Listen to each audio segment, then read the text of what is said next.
Dr. W.R. Kharlukhi, Ubadairu, State President of National People's Party, Meghalaya Unit, but MP Rajya Sabha, Ulongbag, Jingmi, Chunga All India Trinamool Congress, AITC, he can Laban Ong Hadukadno, Kata NPP, Namar Bagatega Party, Kadang Shumi, Pogajala, Bakandang Hab, Bani Tunchi Ubor, Hag election MLA, House name Arjar Arpulai. That we welcome all parties to the politics in Meghalaya because every party, their interest is to serve the people. And well, like I have said, yes, the TMC, they are here, but they are yet to be tested. And when they are to be tested is in 2023, because it's very clear that 12 MLAs, they are elected or they are voted by the people in the form of the Congress party. So now, of course, that is their, they came out of the Congress. I'll not discuss that. That is their own thing.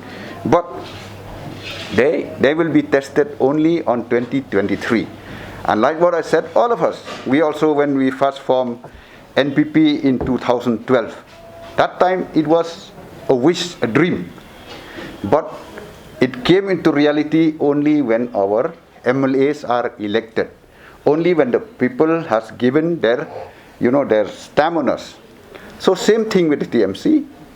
Only after 2023 we will see that whether TMC is a threat not only to NPP, even to other parties in the state.